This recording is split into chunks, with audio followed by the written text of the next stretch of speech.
plus de 65%. C'est-à-dire, dans les 5 milliards que nous avons, nous ne restons qu'avec 2 milliards.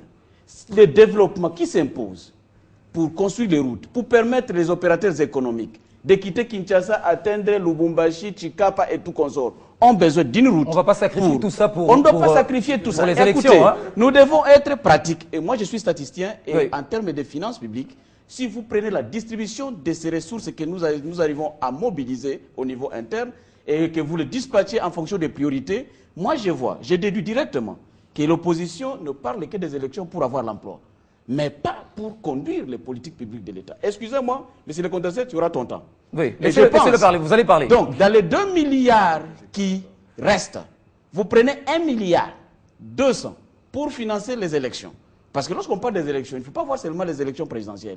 Il faut voir les locales, les communales et tout comme ça. Dans ce cas, les routes, on en fait quoi ensemble, nous restons avec 800 millions de dollars seulement. Dans les 800 millions de dollars divisés par 26 provinces aujourd'hui, qui ont besoin de l'eau, de l'électricité, des infrastructures pour faire survivre ces provinces.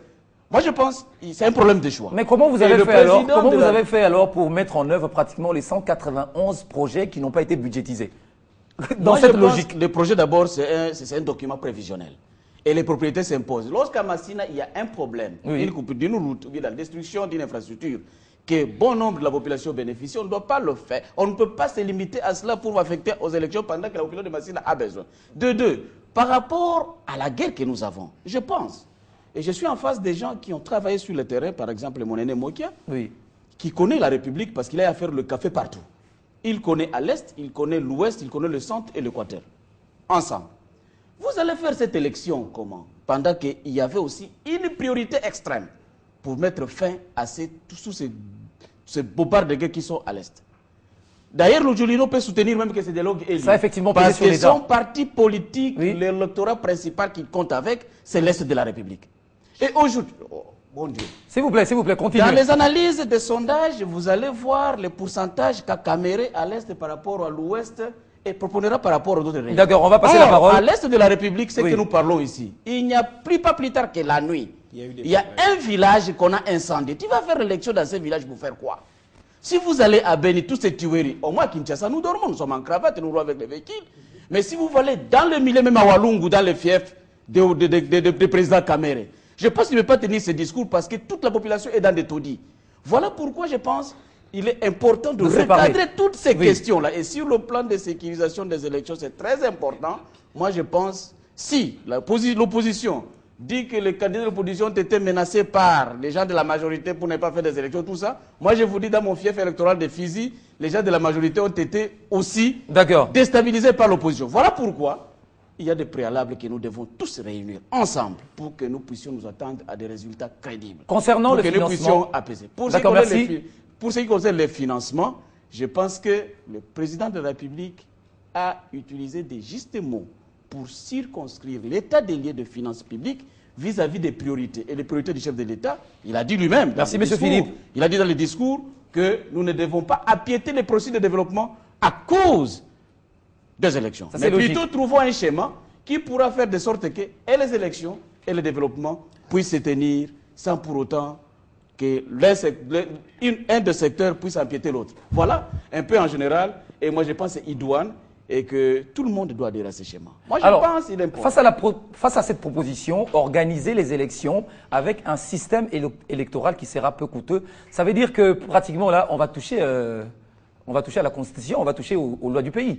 Mais, Floride, cette Constitution-là, je l'ai toujours dit, le vieux Gabi est là, le vieux l'a même rappelé, que ces gens se sont disputés l'avion à l'aéroport d'Ndjili pour aller à Sun City, ils ont amené une Constitution. C'était des Congolais. Nous pouvons aussi se retrouver derrière ici à Kinshasa ou au Bas-Congo et nous révisons quelques articles de la Constitution. Pourquoi voulons-nous toujours aller des discussions en discussion? Mettons-nous ensemble. C'est ça le souci du chef de l'État. Qu'est-ce qu'ils veulent? Ils veulent demain qualifier Kabila d'un dictateur. Parce que si le chef de l'État n'appelait pas toutes ces couches sociales, les églises, la société civile, il serait qualifié d'un dictateur. Il serait ici aujourd'hui pour nous dire il a appelé ce dialogue en fonction de quoi?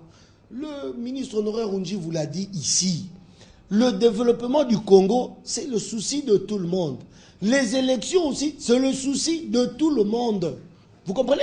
Nous avons besoin d'avoir des bourgmestres élus par la population. Nous avons besoin d'avoir des députés provinciaux élus. Je ne parle pas de l'honorable Jolio Makele qui est élu dans son fief. Et qui descend. Oui, il est en dépassement, mais il est toujours presque dans son fief. Mais le PPRD est en marche pour que demain, l'honorable Jolio Makele puisse rencontrer un vrai candidat du PPRD qui pourra le battre. Je ne suis plus. Allez-y, rapidement. Donc, c'est pour dire quoi, Floride? On doit aimer ce pays. Ce que le chef de l'État a dit aujourd'hui, c'est ce que l'opposition demandait hier. Oui. Mais si vous l'avez demandé, vous voulez encore le régner aujourd'hui parce que le chef a dit, mettons-nous ensemble pour l'intérêt du Congo. Floride, ça ne fait pas bon de voir qu'un Congolais qui se retrouve à Washington en train de critiquer son pays, merci, en train de chercher un sénateur à Virginie ou à Maryland pour parler du mal du Congo. Non, le souci du chef de l'État, c'est de ne pas, qu'il ne soit pas qualifié de dictateur. La Constitution est claire. Quand est-ce que le chef de l'État quittera son pouvoir? Qu'il ne cherche pas à amener des gens dans ce terrain-là. Merci beaucoup. Mettons-nous ensemble pour l'intérêt du Congo, la vision des Congolais, que veulent le Congolais. David Jolino Makelele, 1,2 milliard de dollars, dont 700 millions à mobiliser. Alors face à cela, qu'est-ce qu'on fait des projets de développement? On les laisse tout simplement parce que vous avez besoin des élections ou parce que vous avez besoin d'accéder au pouvoir? J'espère que j'aurai le temps de rencontrer les préoccupations de mes deux interlocuteurs. Je vais essayer. Commençons d'abord par réagir rapidement à certaines choses qui ont été dites ici. S'agissant du vote des jeunes, c'est vrai que nous l'avions demandé, c'est vrai que la CENI n'avait pas prévu que les jeunes votent. Et ça, j'ai pris l'initiative de réclamer haut et fort cela. Mais en principe, ce n'est pas moi qui aurais dû le demander. S'il vous plaît. Vous avez remarqué que j'ai fait preuve d'un certain sang-froid que je ne vous interromps pas. C'est pour par respect pour les téléspectateurs. Oui. Les jeunes, c'est le président de la République qui aurait dû, en sa qualité de garant du bon fonctionnement des institutions, c'est lui qui fait observer la Constitution, en vertu du serment qu'il prête devant la nation et Dieu. Quand il voit qu'une des institutions, en l'occurrence la CENI, ne fait pas voter les jeunes, alors que l'article 5, dans son alinéa 5 de la Constitution, dit que tout jeune qui est âgé de 18 ans doit voter, que fait le président de la République? Tout simplement rappeler à la CENI son devoir de faire respecter la Constitution. Ça, c'était pour les jeunes. Alors, pour ce qui est de réviser la Constitution, en l'occurrence, c'est la conclusion à laquelle on va arriver sûrement.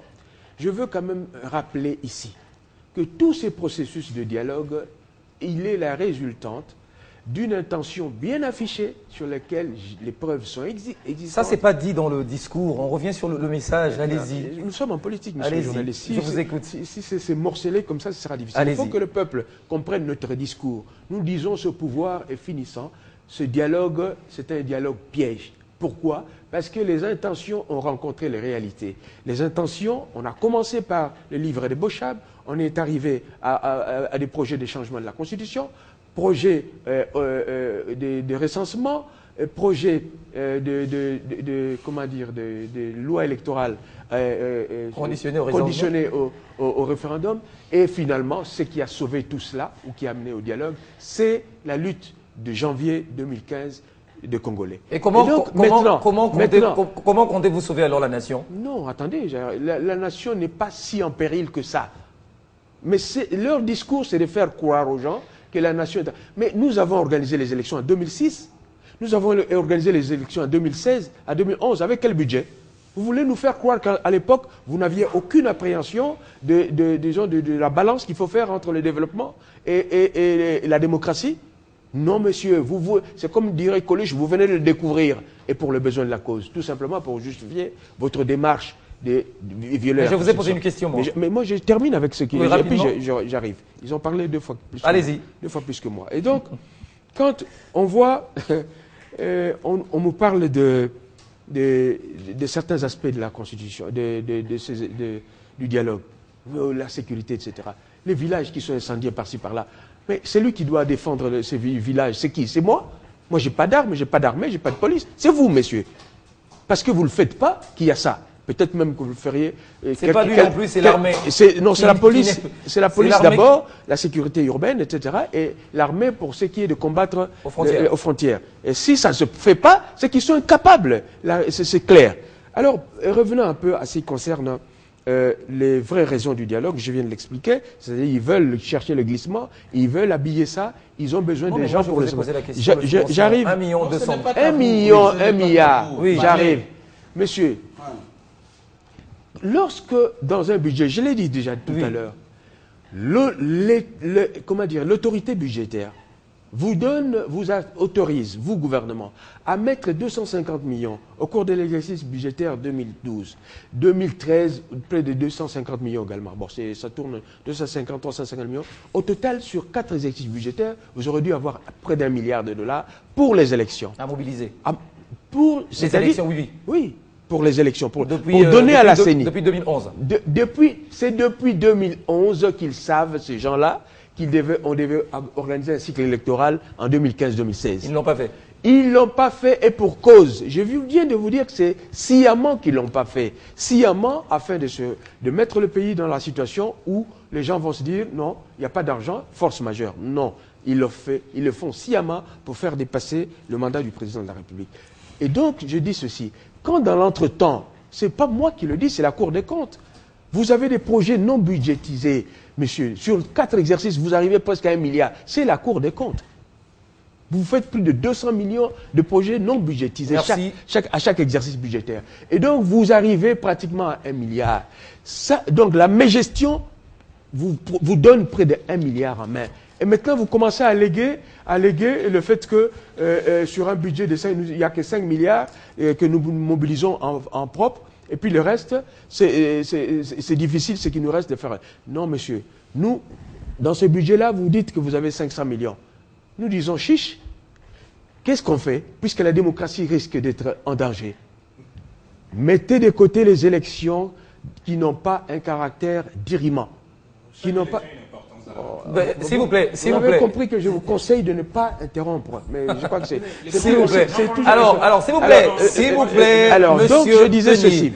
Laissez-le terminer. Moi, donc, quand je parle, allez-y, monsieur. Ok. Donc, je disais ceci. Il y a des élections qui ont un caractère dirimant. Lorsque la Constitution dit que l'élection du président de la République, le scrutin pour l'élection présidentielle, est convoqué dans les 90 jours précédant la fin de son mandat, pour aucune autre élection, vous avez cette disposition-là. Pour aucune autre élection. Merci beaucoup. Donc, c'est la Constitution que doit respecter le président de la République. Comme il sait qu'on va y arriver et qu'il n'a pas d'autre choix, eh bien, on commence par dire l'argent. Mais je vous dis, l'argent, ce n'est pas la Constitution. Merci beaucoup. Et nul n'est au-dessus de la Constitution. Monsieur Gabriel Montia, voilà quand on suit le discours du chef de l'État, on sent ce besoin, ce souci majeur de pouvoir de mettre en place un système électoral peu coûteux. Ça, c'est quand même une nécessité aussi. Bon, Gabriel, un système électoral peu coûteux. Peu coûteux. C'est pour nous amener à quoi?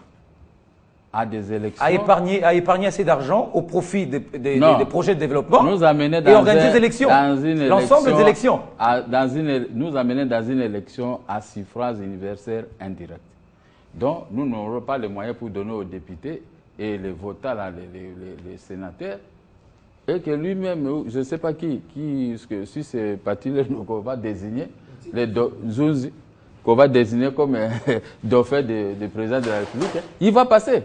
Mais c'est ça. Alors, or, ici, ce n'est pas le problème. J'ai entendu, vous avez dit que c'est lui, qu'est-ce que vous avez dit? Que le discours là du président de la République, les Congolais qui corrigent le discours du président de la République n'aiment pas ce pays. Ah, c'est pas possible. C'est pas possible. Nous aimons le Congo. Je vous ai dit ici que depuis que Kabila est là à la tête du pays, il y a toujours des guerres, il y a toujours des mutilations. Il faut changer de roue. L'autre jour, j'ai connu une panne dans ma petite voiture. C'est toujours j'ai changé, je suis en train de changer, mais quand on laisse en 1998, quand on a attaqué le pays, est-ce que vous avez vu Joseph Kabila à la tête du pays? Mais depuis que lui, il est là, il y a toujours